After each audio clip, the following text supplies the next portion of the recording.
Determinant determinant determinant बहुत सारे बच्चों का कमेंट में आ रहा था कि सर डिटर्मिनांट बताइए, डिटर्मिनांट बताइए। तो हेलो हाय नमस्कार, क्या हाल चाल बच्चा पार्टी। मैं आप सबका भाई Anshu as a mathematic educator आप सबको स्वागत करता हूं अपने अपने इस यूट्यूब प्लेटफॉर्म में। आज की सेशन में हम लोग समझेंगे कि आखिरकार डिटर्मिनांट होता क्या है। बहुत सारे बच्चों ने कमेंट करके रखा था कि सर मैट्रिक्स बता दिए, अब डिटर्मिनांट बताइए। तो आज हम लोग डिटर्मिनांट के हर एक छोटे से छोटे बड़े से बड़े कॉन्सेप्ट को समझते हुए चलेंगे और डिटर्मिनांट को एक अलग अंदाज में खत्म करेंगे। तो चलिए आज की सेशन को कंटिन्यू करते हैं और डिटर्मिनांट के हर एक कॉन्सेप्ट को समझने की कोशिश करते हैं। सबसे पहले हम लोग समझते हैं कि डिटर्मिनांट होता क्या है। सबसे पहले हम लोग समझते हैं कि डिटर्मिनांट आखिरकार होता क्या है। दैट मीन्स सारणिक। तो डिटर्मिनांट एक न्यूमेरिकल वैल्यू है जो कि एक स्क्वायर मैट्रिक्स के न्यूमेरिकल वैल्यू को कैलकुलेट किया जाता है। अब बोलेंगे सर स्क्वायर मैट्रिक्स क्या होता है, तो मैट्रिक्स के हर एक कॉन्सेप्ट को पिछले सेशन में हम लोग ने खत्म कर लिया था। तो अगर नहीं पढ़े हैं तो वहां से जाकर पढ़ सकते हैं मैट्रिक्स के हर एक छोटे से छोटे कॉन्सेप्ट को। तो आज हम लोग सबसे पहले देखते हैं कि आखिरकार डिटर्मिनांट के डिफिनेशन में क्या बोलता है। तो सबसे पहले हम लोग देखते हैं कि डिटर्मिनांट होता क्या है।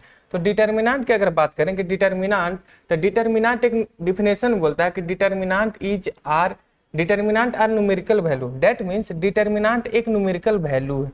डिटर्मिनांट एक न्यूमेरिकल वैल्यू है associated with square matrix. That means determinant square matrix का एक न्यूमेरिकल वैल्यू है। अगर अगर अगर अगर कोई स्क्वायर मैट्रिक्स नहीं है उसका हम डिटर्मिनांट कैलकुलेट नहीं कर सकते हैं। डिटर्मिनांट को मोड से डिनोट किया जाता है। अगर कोई मैट्रिक्स ए है तो उसका अगर हम डिटर्मिनांट कैलकुलेट करेंगे तो मोड ए हो जाएगा। दैट मीन्स अगर मान लेते हैं कोई मैट्रिक्स है, एग्जांपल से समझने की कोशिश करते हैं कि आखिरकार डिटर्मिनांट बोलता क्या है। मान लेते हैं कोई मैट्रिक्स ए है, मान लेते हैं कोई मैट्रिक्स ए है जिसका सबसे पहले स्क्वायर मैट्रिक्स होना चाहिए, तभी हम डिटर्मिनांट को कैलकुलेट कर सकते हैं। मतलब कि हम जब मैट्रिक्स लिख रहे हैं तो मान लेते हैं कोई 3 है, 5 है, 7 है, 6 है, 3 है, 9 है, 8 है, 12 है और 13 है।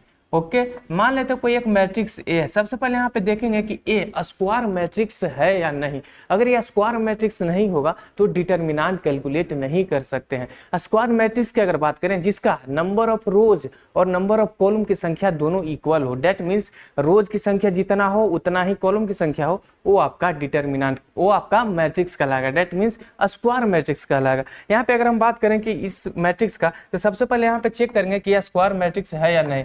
पिछले सेशन में हम लोग पूरा अच्छे तरह से समझ लिया था मैट्रिक्स के हर एक कॉन्सेप्ट को। आपको एक क्वेश्चन है तो उसको हम समझा देते हैं कि आखिरकार स्क्वायर मैट्रिक्स होता क्या है। सबसे पहले यहाँ पे देखेंगे कि नंबर ऑफ रोज की संख्या कितना है। तो इसमें नंबर ऑफ रोज की अगर बात करें, यहाँ पे R1 हो गया, यहाँ पे R2 हो गया, यहाँ पे R3 हो गया। मतलब कि इसमें नंबर ऑफ रोज की संख्या 3 है। अगर उसको स्क्वायर मैट्रिक्स होना है तो number of rose number of column दोनों इक्वल होना चाहिए। तो यहाँ पे चेक करेंगे कि नंबर ऑफ कॉलम की संख्या कितना है। तो नंबर ऑफ, अगर कॉलम की संख्या बोले कि नंबर ऑफ कॉलम की संख्या कितना है, तो यहाँ पे देखेंगे कि नंबर ऑफ कॉलम की संख्या यहाँ पे C1 है, यहाँ पे C2 है, यहाँ पे C3 है। दैट मीन्स नंबर ऑफ रोज की संख्या नंबर ऑफ कॉलम की संख्या दोनों इक्वल है, वो आपका उसका डिटर्मिनांट कैलकुलेट कर सकते हैं। अगर इसके ऑर्डर की बात करें तो ऑर्डर वही 3 इंटू 3 का हो जाएगा। मतलब कि number of rose into number of column, that means 3 into 3। ये आपका ऑर्डर को बता रहा है, ये आपका ऑर्डर को बता रहा है। इसका मतलब अगर उसका ऑर्डर स्क्वायर मैट्रिक्स को डिफाइन कर रहा है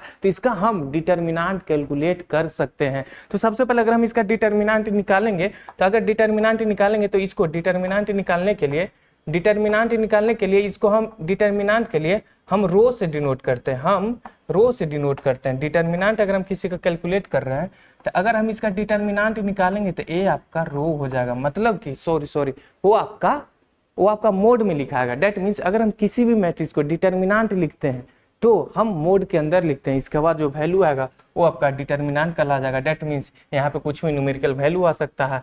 मतलब कि determinant are numerical value associated with square matrix. कोई स्क्वायर मैट्रिक्स का एक न्यूमेरिकल वैल्यू कैलकुलेट करके आ सकता है, वो आपका डिटर्मिनेंट कहला जाएगा। अब ये कैसे कैलकुलेट होगा वो हम आगे स्टेप होगा या स्टेप में समझेंगे। पहले ऑर्डर 1 इंटू 1 का देखेंगे, उसके बाद ऑर्डर 2 इंटू 2 का देखेंगे, उसके बाद ऑर्डर 3 इंटू 3 का भी डिटर्मिनेंट कैसे कैलकुलेट किया जाएगा सारा कुछ देखेंगे। सबसे पहले यहाँ पे डिटर्मिनेंट हेल्प इन, हमको डिटर्मिनेंट किस किस चीज में हेल्प करता है। तो सबसे पहले एक छोटा पॉइंट से समझने की कोशिश करते हैं कि डिटर्मिनेंट किस किस चीज में हेल्प करता है। ओके, तो यहाँ पे सबसे पहले आपको बोला जा रहा है सबसे पहले आपको बोला जा रहा है कि solving linear equation, that means आपका जो डिटर्मिनेंट है वो लीनियर इक्वेशन को भी सोल्व करता है।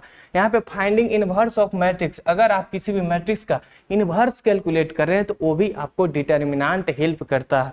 अगर चेकिंग सिंगुलरिटी ऑफ मैट्रिक्स, अगर आप किसी भी मैट्रिक्स का सिंगुलरिटी चेक कर रहे हैं को मैट्रिक्स सिंगुलर है या नॉन सिंगुलर है, वो भी आपका डिटर्मिनेंट हेल्प करेगा, आपको मदद करेगा वो चेक करने में कि सिंगुलर है या सिंगुलर नहीं है। इसके बाद अगर एरिया कैलकुलेशन, अगर किसी भी मैट्रिक्स का आप एरिया कैलकुलेट कर रहे हैं तो आपको डिटर्मिनेंट हेल्प करेगा। उसके बाद वेक्टर एप्लीकेशन, वेक्टर के एप्लीकेशन में भी आपको डिटर्मिनेंट हेल्प करता है, ठीक है। इसके बाद हम लोग देखते हैं कि आखिर अगर ऑर्डर 1x1 का है, 2x2 का है, 3x3 का है तो हम डिटर्मिनेंट कैसे कैलकुलेट करेंगे।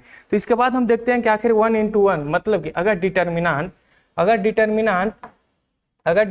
1x1 का है, अगर डिटर्मिनेंट 1x1 का है तो कैसे हम कैलकुलेट करेंगे। डेट मीन्स अगर कोई मैट्रिक्स ऑर्डर 1x1 का है, मतलब कि सबसे पहले स्क्वायर होना चाहिए, मतलब कि number of rose number of column की संख्या 1 है, मतलब कि ऑर्डर 1x1 का मैट्रिक्स है, उसको हमको डिटर्मिनेंट कैलकुलेट करना है। तो डिटर्मिनेंट कैलकुलेट करने के लिए 1x1 ऑर्डर का एक डिफिनेशन बोलता है कि for a square matrix of order 1x1 the determinant is the element itself. मतलब कि अगर कोई मैट्रिक्स 1x1 ऑर्डर का है तो डिटर्मिनेंट वो खुद हो जाएगा, जो मैट्रिक्स में एलिमेंट है वो खुद हो जाएगा। मतलब कि अगर 1x1 का मतलब ऑर्डर की संख्या 1, मतलब ऑर्डर 1x1 हो जाएगा, नंबर ऑफ रोज 1 हो जाएगा, नंबर ऑफ कॉलम 1 हो जाएगा, मतलब कि उसमें एलिमेंट भी होंगे सिंगल 1 पीस होंगे, मतलब कि जो वो एलिमेंट होंगे वही उसका डिटर्मिनेंट हो जाएगा।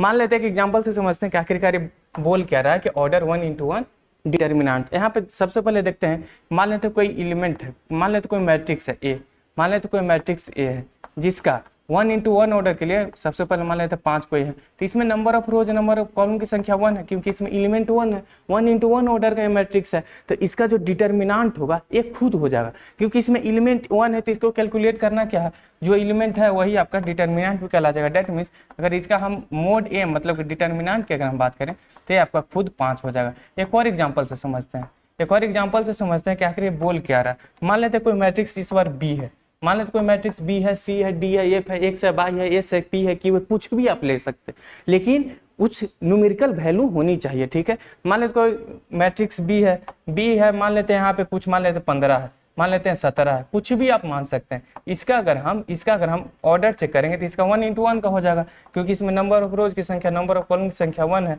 इसके बाद अगर हम इसका डिटर्मिनेंट की अगर हम बात करें कि इसका डिटर्मिनेंट क्या होगा, तो डिटर्मिनेंट आपका खुद 17 हो जाए, क्योंकि इसमें एलिमेंट की संख्या 1 है। अगर 2x2 रहता तो उसको हम कैलकुलेट करने के लिए बताएंगे, 3x3 रहता तो कैलकुलेट करने के लिए बताते हैं, लेकिन इसमें एलिमेंट ही 1 है, तो इससे किससे मल्टीप्लाई करेंगे, किससे सब्सट्रैक्ट करेंगे, कुछ नहीं, जो है वही आपका डिटर्मिनेंट हो जाएगा। All is clear. इसके बाद हम लोग समझते हैं कि आखिर 2x2 ऑर्डर का रहेगा तो हम कैसे डिटर्मिनेंट कैलकुलेट कर सकते हैं। तो सबसे पहले 2x2 का एक डिफिनेशन बोलता है कि फॉर अ स्क्वायर मैट्रिक्स, सबसे पहले तो आपको स्क्वायर मैट्रिक्स होना है ऑफ ऑर्डर 2 ऑर्डर के लिए 2x2 ऑर्डर का होगा, that determinant is calculated by AD minus BC। That means अगर 2x2 ऑर्डर का है तो उसको कैलकुलेट करने के लिए प्रोसेस है, मैं अभी आपको बताऊंगा। सबसे पहले एक इंपॉर्टेंट प्रॉपर्टीज से पहले हम एक एग्जांपल से समझने की कोशिश करते हैं। आखिरकार 2x2 ऑर्डर का कोई अगर मैट्रिक्स है तो उसको कैलकुलेट कैसे करेंगे।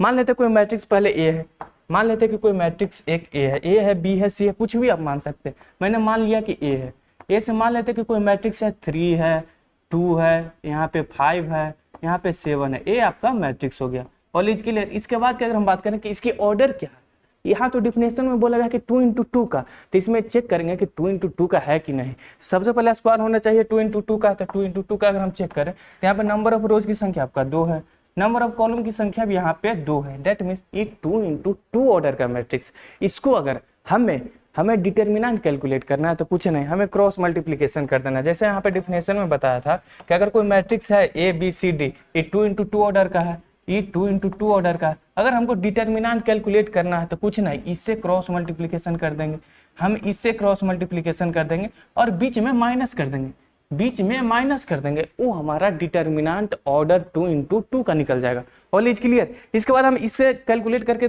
समझने की कोशिश करते हैं कि एक एग्जांपल से कैसा डिटर्मिनेंट 2x2 का निकलता है। तो यहाँ पे देखते हैं, मान लेते हैं सबसे पहले मैट्रिक्स एक ए है, इसको हम डिटर्मिनेंट कैलकुलेट करना चाहते हैं कि डिटर्मिनेंट क्या होगा।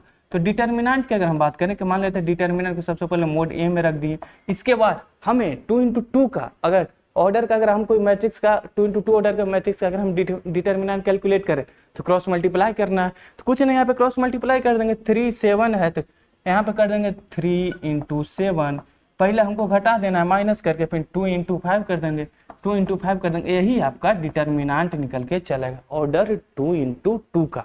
डेट मीन्स यहाँ पे अब सबसे पहले करेंगे, यहाँ पे मल्टीप्लाई करेंगे तो यहाँ पे हो जाएगा 21 माइनस यहाँ पे मल्टीप्लाई करेंगे तो यहाँ पे हो जाएगा 10, इसको हम घटाएंगे तो यहाँ पे आपका बच जाएगा 11।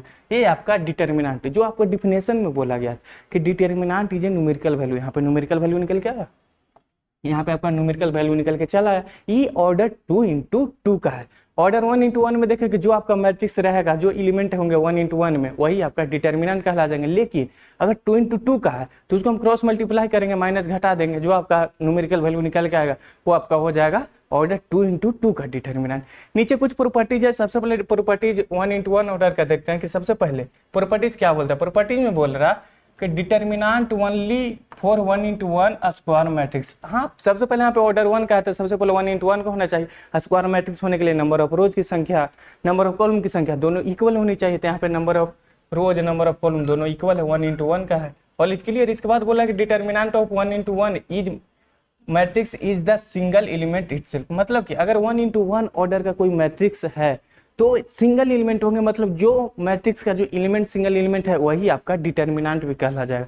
ठीक है, इसके बाद बोले it is always equal to the that element, मतलब कि हमेशा जो एलिमेंट है वो खुद बराबर हो जाएंगे डिटर्मिनेंट। कॉलेज के लिए अगर ऑर्डर 2 का अगर इंपॉर्टेंट प्रॉपर्टीज की अगर बात करें तो यहाँ पे बोल रहा है कि determinant is defined only for square matrix. सबसे पहले अगर डिटर्मिनेंट अगर आपको कैलकुलेट करना है तो स्क्वायर मैट्रिक्स होना ही होना है।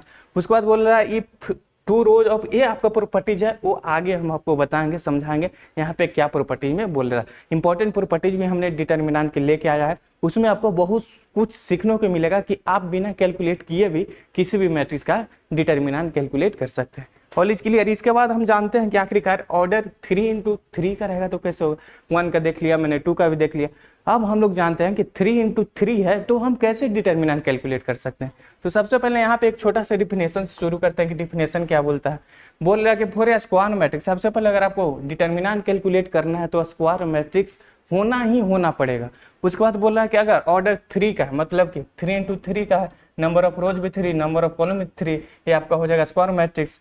The determinant is calculated using expansion method, मतलब कि अगर आप 3 × 3 मैट्रिक्स का अगर आप डिटर्मिनेंट कैलकुलेट कर रहे हैं तो हम लोग यूज करेंगे एक्सपेंशन मेथड का। अब एक्सपेंशन मेथड क्या होता है हम इसमें आपको बताएंगे, समझाएंगे और आपको समझ में पूरी आएगी। ठीक है, तो यहाँ सबसे पहले मान लेते कोई मैट्रिक्स ए है, ये आपका 3 × 3 ऑर्डर का है। मान लेते कोई मैट्रिक्स ए है, ये आपका ऑर्डर की अगर इसकी बात करें तो ऑर्डर आपका 3 × 3 हो जाएगा। डेट मीन्स इसमें नंबर ऑफ रोज की संख्या अगर आप देखेंगे तो नंबर ऑफ रोज की संख्या भी 3 है, नंबर ऑफ कॉलम की संख्या अगर देखेंगे तो नंबर ऑफ कॉलम की संख्या भी इसमें 3 है। डेट मीन्स ये आपका हो जाएगा स्क्वायर मैट्रिक्स 3 × 3 ऑर्डर का।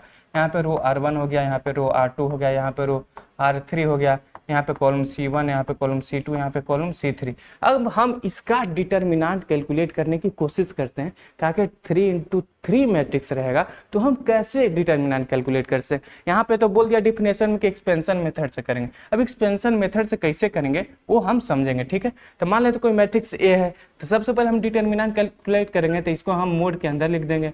हम ए मैट्रिक्स का हम डिटर्मिनेंट कैलकुलेट कर रहे हैं। और इसके लिए सबसे पहले हम लोग कुछ नहीं करेंगे, अगर 3 × 3 ऑर्डर का अगर कोई मैट्रिक्स है तो सबसे पहला एक बार एलिमेंट उठाएंगे, फिर दूसरा एलिमेंट उठाएगा, फिर तीसरा एलिमेंट उठाएंगे। और एलिमेंट उठाने के बाद अगर ए हम एलिमेंट पहले उठाते हैं तो इसके पर्सपेक्टिव में जो रो में है, जो कॉलम में, सारा एलिमेंट को मिटा देंगे, मन में कैलकुलेट कर लेंगे कि ना इसमें कुछ नहीं है। अब बचा एलिमेंट को हम लिख देंगे। अब कैसे लिखेंगे वो चलिए हम समझते हैं कि आखिर के कैसे लिखना है। तो सबसे पहले मैंने सबसे पहला एलिमेंट हम ए को उठा लिया।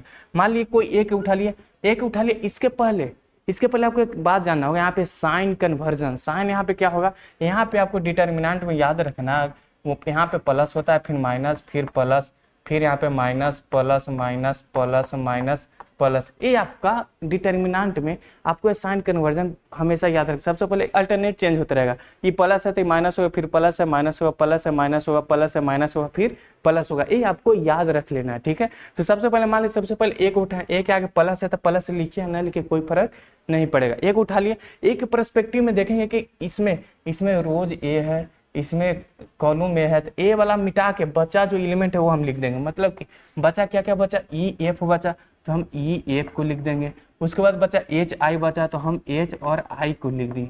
All is clear. मतलब कि हम 3 × 3 से हम 2 × 2 में एक्सपेंड कर रहे हैं। All is clear. अब 2 × 2 ने हमने पहले ही पढ़ लिया कि 2 × 2 ऑर्डर का रहेगा, तो हम कैसे कैलकुलेट कर सकते हैं। All is clear. इसके बाद एक उठा लिया, अब ए के बाद हम बी को उठाएंगे, ए के बाद अब हम बी को उठाएंगे। यहाँ पे आपको पता है कि माइनस होगा, हम अब बी को उठाएंगे तो यहाँ पे देखेंगे ई वाला झप जाएगा और ई वाला झप जाएगा। अब बाकी सारा एलिमेंट को लिख देंगे। डेट मीन सबसे पहले हम माइनस बी को उठा लिए, माइनस बी को उठाने के बाद हम क्या क्या झप गया, यहाँ पे डी एफ बचा तो यहाँ पे डी लिख दिए, यहाँ पे एफ लिख दिए, यहाँ पे जी लिख दिया और यहाँ पे आई लिख दिए। All is clear. इसके बाद हम अब सी को उठाएंगे, अब यहाँ पे प्लस होगा कहेंगे माइनस हो गया था, यहाँ पे प्लस होगा। अब हम सी को उठाएंगे, सी के पर्सपेक्टिव में देखेंगे कि रो में और कॉलम में कौन कौन एलिमेंट है, उस सारा को हम झाप देंगे, बचा एलिमेंट को हम लिख देंगे। जैसे कि हम सी को उठाए, यहाँ पे प्लस है, यहाँ पे माइनस है, यहाँ पे प्लस हो जाएगा।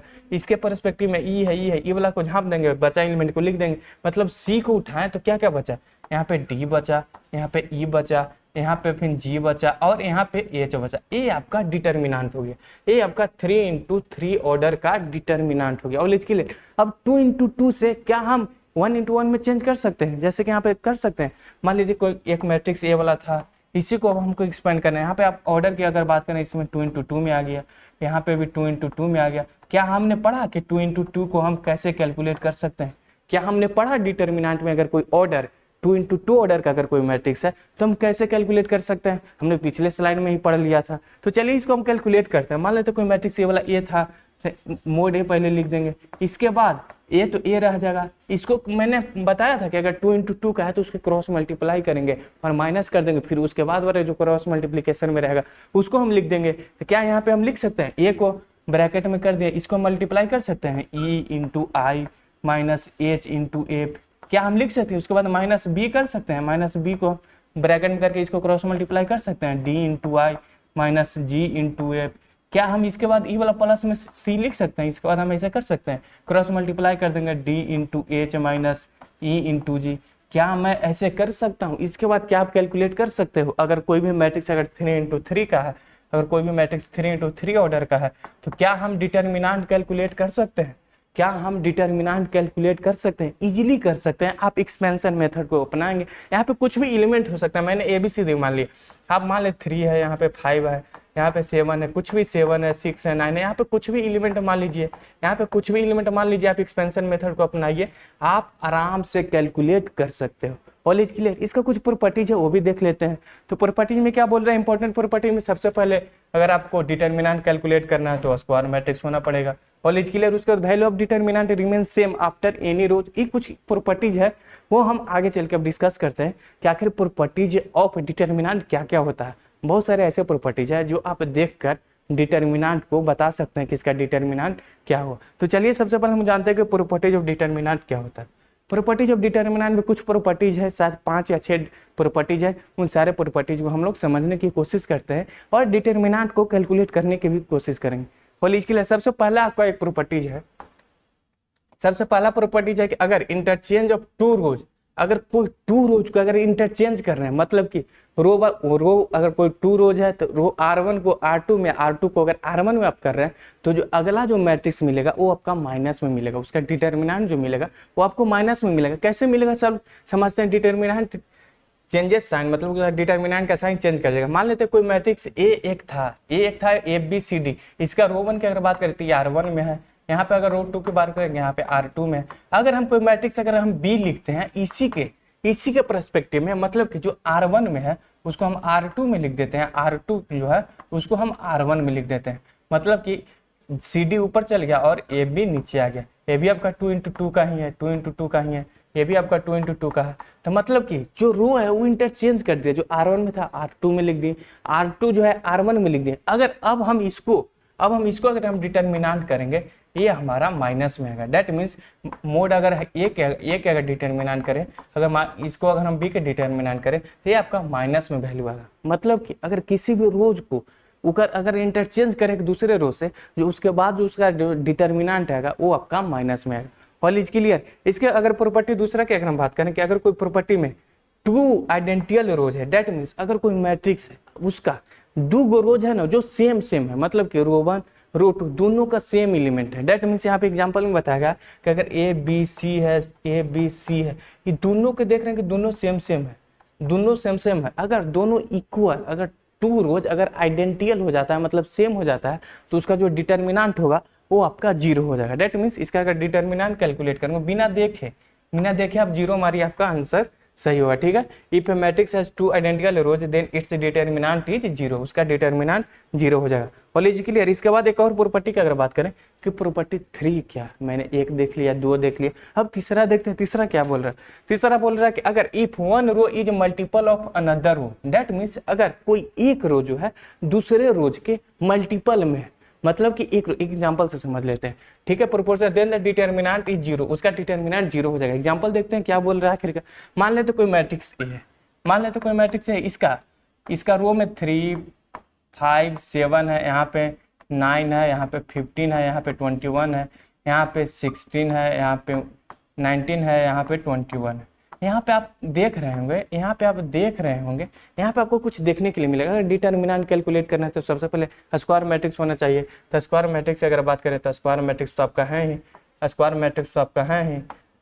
मैट्रिक्स है कैसे है, इसमें नंबर ऑफ रोज की संख्या, नंबर ऑफ कॉलम की संख्या दोनों इक्वल है, ये आपका स्क्वायर मैट्रिक्स हो गया। अगर अब इसका डिटर्मिनेंट की अगर बात करें तो डिटर्मिनेंट यहाँ पे देख रहे हैं कि यहाँ पे अगर देख रहे हैं कि यहाँ जो मल्टीपल में है, यहाँ भी मल्टीपल 3 में है, यहाँ पे देख रहे हैं मल्टीपल 3 में से मल्टीप्लाई है, यहाँ पे भी आप देख रहे हैं कि यहाँ पे भी आप मल्टीप्लाई कर रहे हैं तो 3 से मल्टीप्लाई, यहाँ पे भी देख रहे हैं कि यहाँ पे भी मल्टीप्लीकेशन 3 में है। डेट मीन्स अगर कोई एक रोज दूसरे रोज के पूरे एक मल्टीपल से अगर कोई एक कांस्टेंट मल्टीपल से अगर मल्टीप्लाई में है तो उसका जो डिटर्मिनेंट हो जाएगा वो आपका 0 हो जाएगा। डेट मीन्स ऐसे डिटर्मिनेंट को अगर आप डिटर्मिनेंट कैलकुलेट करेंगे, यहाँ आपका डिटर्मिनेंट होगा 0 बिना कैलकुलेट किए। बस आप देखें कि ना कोई कांस्टेंट से दूसरे में मल्टीपल में है तो आपका डिटर्मिनेंट 0 हो जाएगा। और इसके लिए उसके बाद एक प्रॉपर्टी चौथा की अगर हम बात करें, चौथा प्रॉपर्टी क्या बोलता है, तो चौथा प्रॉपर्टी में बोल रहा है कि if any one row of matrix is 0, that means अगर किसी भी मैट्रिक्स का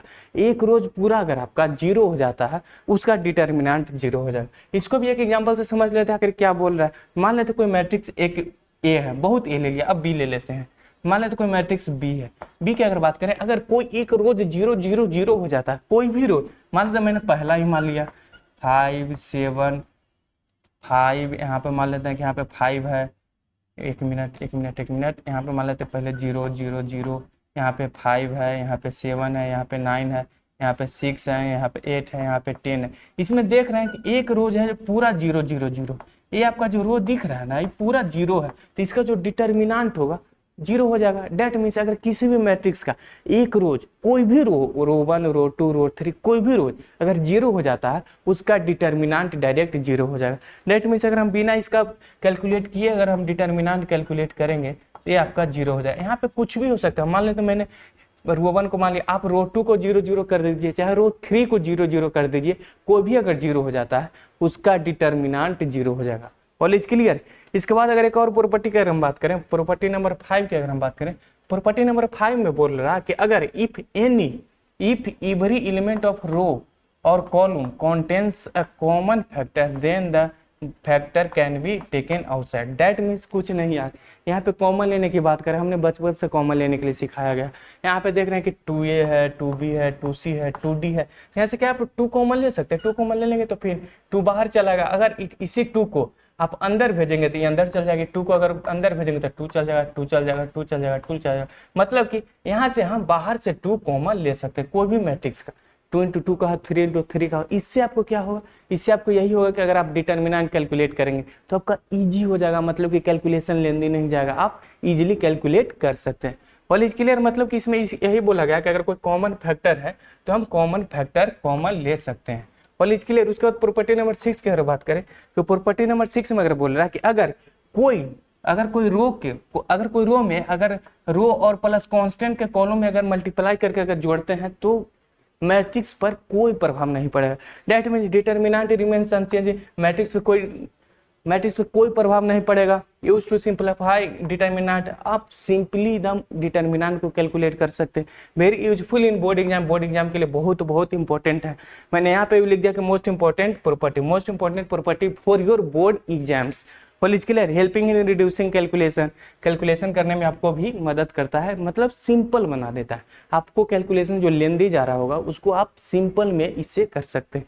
होल इज क्लियर। इसके बाद की अगर हम बात करें कि ट्रायंगुलर मैट्रिक्स क्या होता है, मैंने बहुत सारे पहले भी पिछले सेशन में हमने जाना था टाइप्स ऑफ मैट्रिक्स में कि बहुत तरह के मैट्रिक्स होते थे, लेकिन अब इसमें जानना है कि आखिरकार ट्रायंगुलर मैट्रिक्स क्या होता है। तो ट्रायंगुलर मैट्रिक्स की अगर हम बात करें कि ट्रायंगुलर मैट्रिक्स दो तरह के होता है, एक अपर ट्रायंगुलर मैट्रिक्स और एक लोअर ट्रायंगुलर मैट्रिक्स। अगर हम अपर की अगर हम बात करें, यहाँ पर लिखा गया कि अगर अपर ट्रायंगुलर मैट्रिक्स है तो all element below main diagonal are zero. अगर किसी भी अपर ट्रायंगुलर मैट्रिक्स में डायगोनल के नीचे वाला सारा एलिमेंट अगर जीरो है तो अपर ट्रायंगुलर मैट्रिक्स, अगर डायगोनल के ऊपर वाला सारा एलिमेंट जीरो है तो हो जाएगा लोअर ट्रायंगुलर मैट्रिक्स। मतलब कि lower triangular matrix all element above main diagonal are zero. अगर डायगोनल के ऊपर वाला सारा एलिमेंट जीरो है तो लोअर ट्रायंगुलर मैट्रिक्स हो जाएगा। All is clear. इसके बाद अगर अपर और लोअर के डिफिनेशन की अगर बात करें या स्क्वायर मैट्रिक्स, सबसे पहले अगर किसी भी मैट्रिक्स का अगर आप डिटर्मिनेंट कैलकुलेट कर रहे हैं तो सबसे पहले उसका स्क्वायर होना चाहिए।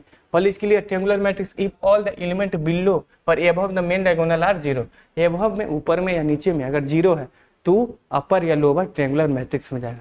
अब कैसे, the determinant of triangular matrix is equal to the product of its diagonal. अगर ट्रायंगुलर मैट्रिक्स का अगर आप डिटर्मिनेंट कैलकुलेट कर रहे हैं तो डिटर्मिनेंट अगर डायगोनल के प्रोडक्ट कर देंगे वो आपका डिटर्मिनेंट हो जाएगा। दैट मीन्स अगर आप यहाँ पे अगर बात करें कि अगर कोई एक मैट्रिक्स ए है, ये अगर हम इसका सबसे पहले हम लोग जान लिए कि इसके नीचे वाला सारा एलिमेंट है जो जीरो है, सारा एलिमेंट जीरो है, दैट मीन्स ए आपका अपर ट्रायंगुलर मैट्रिक्स है। अगर हम इसका डिटर्मिनेंट कैलकुलेट करें तो कुछ नहीं, यहाँ पे डिटर्मिनेंट अगर आप ए निकालें कुछ नहीं, इसको प्रोडक्ट कर देंगे, प्रोडक्ट ऑफ डायगोनल एलिमेंट को प्रोडक्ट कर देंगे। दैट मीन्स 2 इंटू 5 इंटू यहाँ पे 7 हो जाएगा, ये आपका निकल जाएगा 70, यहाँ पे हो जाएगा 70, ये आपका हो जाएगा डिटर्मिनेंट का वैल्यू, ये आपका डिटर्मिनेंट का वैल्यू हो जाएगा। यहाँ पे नीचे देख सकते अपर ट्रायंगुलर मैट्रिक्स के लिए all element below main diagonal are zero, अगर लोअर के लिए है तो all element above the main diagonal are zero, ये आपका हो जाएगा ट्रायंगुलर मैट्रिक्स।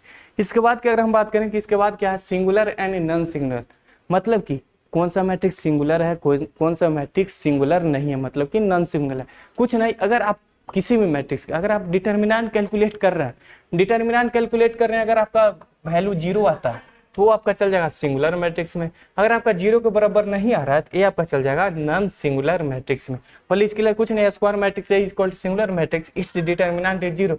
अगर डिटर्मिनेंट जीरो आ रहा है वो आपका सिंगुलर हो जाएगा, उसका अगर डिटर्मिनेंट इज नॉट जीरो आपका हो जाएगा non singular matrix. All is clear. इसके बाद इंपॉर्टेंट पॉइंट अगर बोल रहा है कि singular matrix do not have inverse, singular matrix का इनवर्स नहीं होता। जब भी अगर आप इनवर्स ऑफ मैट्रिक्स पढ़ेंगे तो नॉन सिंगुलर मैट्रिक्स का ही इनवर्स निकाला जाता है। हम डिटेल में पढ़ाएंगे, डिटेल में माइनर को बताएंगे, आपको कोफैक्टर को बताएंगे, इनवर्स को बताएंगे, एडजॉइंट को बताएंगे, हर एक चीज को बताएंगे। All is clear. तो आज के लिए इतना ही। अगर इनवर्स आपका नॉन सिंगुलर मैट्रिक्स को ही कैलकुलेट किया जाता है, ठीक है। तो लास्ट आज की सेशन के अगर लास्ट 2 मिनट समरी की अगर बात करें कि आज की सेशन में हमने क्या क्या पढ़ा, तो सबसे पहले हम लोग ने क्या पढ़ा, आज हम लोग ने डिटर्मिनेंट शुरू किया। आज हम लोग ने सबसे पहले डिटर्मिनेंट को शुरू किया। डिटर्मिनेंट के हर एक छोटे से छोटे बड़े से बड़े कॉन्सेप्ट को पहले समझने की कोशिश किया कि आखिरकार डिटर्मिनेंट होता क्या। डिटर्मिनेंट के बाद हम लोग ने पढ़ा कि आखिरकार डिटर्मिनेंट कुछ प्रॉपर्टीज भी पढ़ा। उसके बाद मैंने देखा कि ऑर्डर 1, ऑर्डर 2, ऑर्डर 3, इन सारे कॉन्सेप्ट के बारे में जाना। तो इसके बाद हम लोग डिटर्मिनेंट निकाले ऑर्डर के, determinant of order 1, order 2, order 3, determinant calculate किया। कौन से डिटर्मिनेंट को कैलकुलेट किया, ऑर्डर 1 के बारे में पढ़ा कि अगर ऑर्डर 1 इंटू 1 का है तो डिटर्मिनेंट कैसे निकलेगा, अगर 2 इंटू 2 का है तो कैसे निकलेगा, और 3 इंटू 3 का है तो कैसे डिटर्मिनेंट कैलकुलेट कर सकते हैं। इसके बाद हमने प्रॉपर्टीज देखा कि प्रॉपर्टीज में क्या क्या है। हम डायरेक्ट डिटर्मिनेंट को देखे भी हम डिटर्मिनेंट कैलकुलेट कर सकते हैं, किसी भी मैट्रिक्स को देख के भी हम डिटर्मिनेंट कैसे कैलकुलेट कर सकते हैं अगर उस प्रॉपर्टीज को अगर फॉलो कर रहा है तब, ठीक है। इसके बाद हम लोग ने देखा कि ट्रायंगुलर मैट्रिक्स क्या होता है। ट्रायंगुलर मैट्रिक्स हमने 2 चीज देखा। ट्रायंगुलर मैट्रिक्स में हमने दो चीज, एक अपर ट्रायंगुलर मैट्रिक्स और एक लोअर ट्रायंगुलर मैट्रिक्स। पहले इसके लिए, इसके बाद हमने क्या देखा, इसके बाद हमने देखा कि अगर कोई मैट्रिक्स, अगर उसका डिटर्मिनेंट जीरो है तो सिंगुलर में जाएगा, अगर जीरो नहीं है तो वो नॉन सिंगुलर में जाएगा। दैट मीन्स हमने सिंगुलर और नॉन सिंगुलर मैट्रिक्स के बारे में भी जाना, मतलब कि हम लोग ने सिंगुलर और नॉन सिंगुलर मैट्रिक्स के बारे में भी समझने की कोशिश किया। Singular and non singular, singular and non singular matrix के बारे में जाना। ठीक है, तो आज के लिए इतना ही। आज के सेशन में हमने इस सारे कॉन्सेप्ट को समझने की कोशिश की है। एक नए सेशन में अब हम लोग माइनर को कैलकुलेट करने के लिए सीखेंगे, उसके बाद कोफैक्टर को भी जानेंगे, इनवर्स ऑफ मैट्रिक्स कैसे कैलकुलेट किया जाता है उसके बारे में भी जानेंगे, और एडजॉइंट के भी बारे में जानेंगे। कुछ क्रेमर्स रूल आते हैं मैट्रिक्स का, उससे कैसे कैलकुलेट किया जा सकता है। इन सारे कॉन्सेप्ट पर धीरे धीरे आएंगे और आपको समझाने की कोशिश करेंगे। ठीक है, तो आज के लिए इतना ही। मिलते हैं अब एक नए सेशन में, एक नए जोश के साथ, एक नए टॉपिक के साथ।